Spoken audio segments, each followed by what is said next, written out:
Au nom du Père et du Fils et du Saint-Esprit. Amen.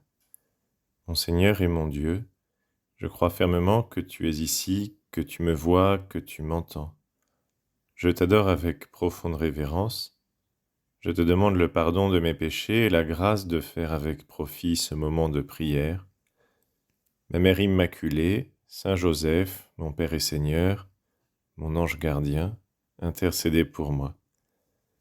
Oui, intercédez pour moi, car j'ai besoin de conversion. J'ai besoin de changer, je veux être un meilleur enfant de Dieu, et pour cela, bien, je vois bien que j'ai besoin de changer, de progresser, de me convertir. C'est pourquoi je demande au Seigneur, et demande-le, toi aussi, avec moi, convertis-moi, Seigneur, convertis mon cœur.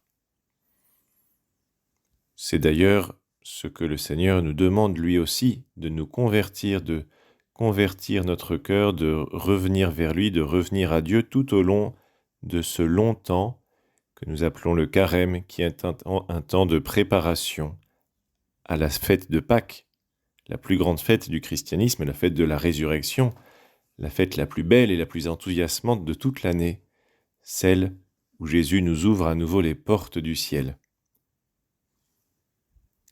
Une des façons que le Seigneur a de nous appeler à nous convertir, c'est de nous raconter ce qu'on appelle des paraboles, des histoires qui contiennent un enseignement moral.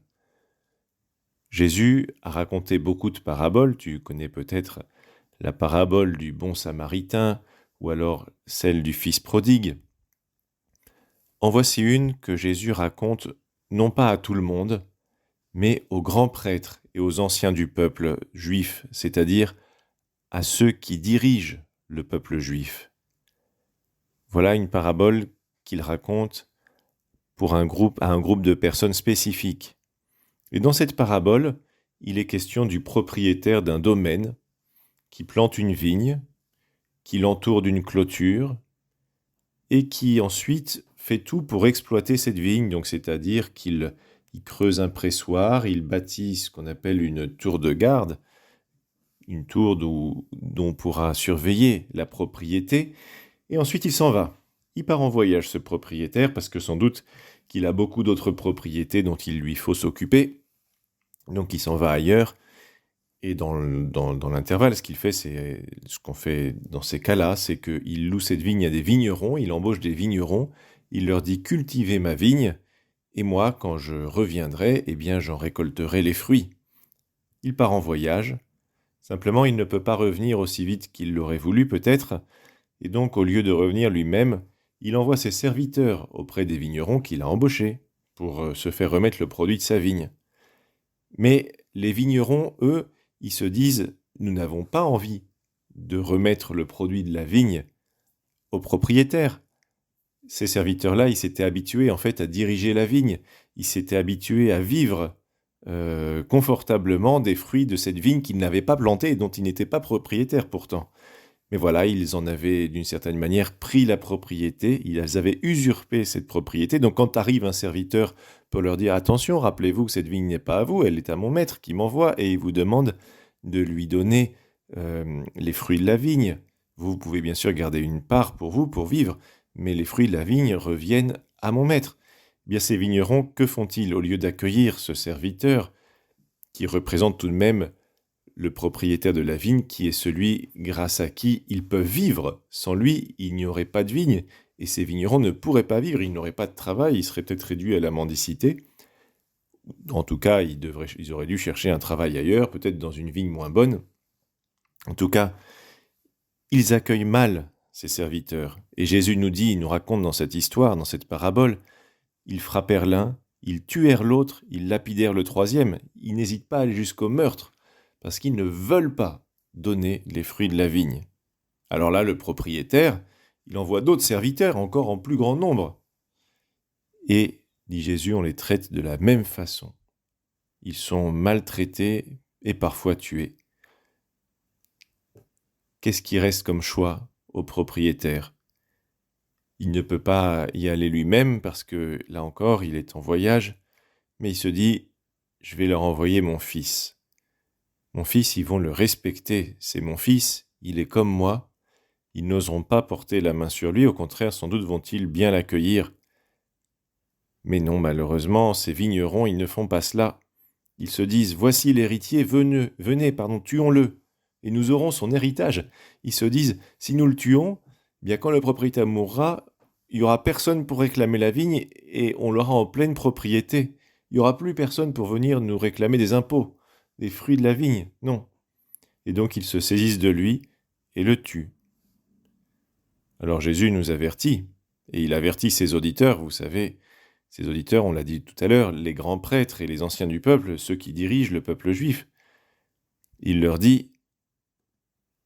demande, Jésus, quand le maître de la vigne viendra, que fera-t-il à ces vignerons? Et ses auditeurs lui répondent, c'est misérable, il les fera périr misérablement. Il louera la vigne à d'autres vignerons qui lui en remettront le produit en temps voulu. Et Jésus dit à ses auditeurs, le royaume de Dieu vous sera enlevé pour être donné à une nation qui lui fera produire ses fruits. Il leur dit, en réalité, ces vignerons homicides, c'est vous. C'est vous qui ne voulez pas donner le fruit de la vigne à Dieu. Bien sûr, les grands prêtres et les pharisiens comprennent que Jésus parle d'eux et ils s'irritent.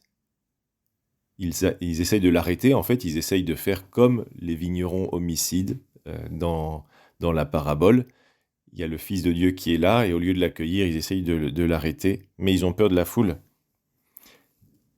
Quel enseignement tirer de cette parabole? Les pères de l'Église ont vu très rapidement dans la vigne une image de l'Église. Dieu est celui qui plante la vigne, qui crée l'Église, et il la confie à des vignerons. Et nous avons bien conscience que ces vignerons peuvent être mauvais ou peuvent être bons. Et ces vignerons, ce sont chacun d'entre nous, car tous nous faisons partie de l'Église, et à tous, Jésus nous demande de porter du fruit.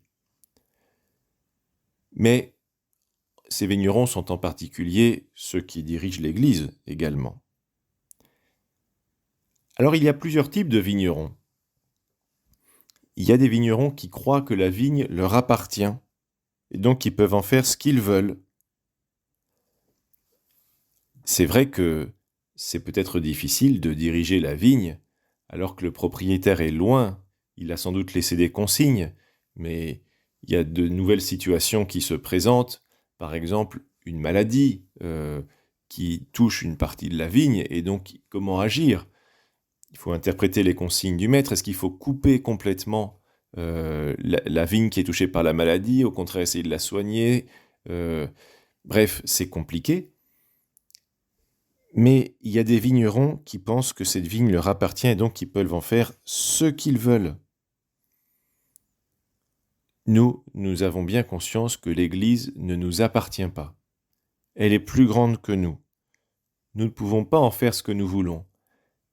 Et nous ne pouvons pas nous comporter comme si le propriétaire de la vigne, c'est-à-dire le créateur de l'Église, Dieu, n'existait pas. C'est une tentation pourtant, une tentation que dénonce régulièrement le Saint-Père. Le pape François, par exemple, dit fréquemment que l'Église n'est pas une ONG. L'Église n'est pas une institution purement humaine qui est là pour résoudre des problématiques purement humaines. Bien sûr que l'Église porte secours aux plus faibles, même matériellement, mais surtout spirituellement.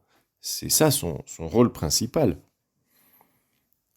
L'Église n'est pas une institution purement humaine qu'on pourrait changer à son gré. On ne peut pas en faire ce qu'on veut.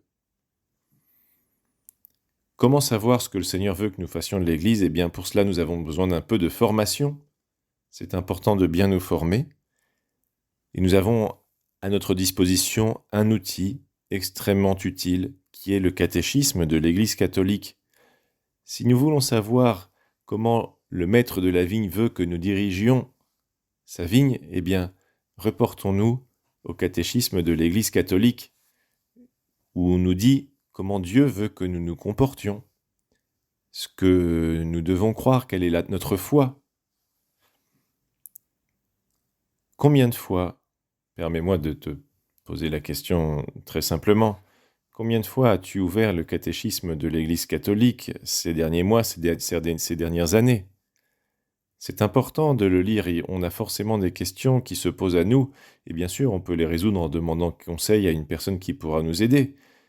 Mais on peut également se former de façon un peu plus systématique en lisant de temps en temps ce beau livre qu'est le Catéchisme de l'Église catholique, qui est un livre de vie qui nous aide à suivre le Seigneur.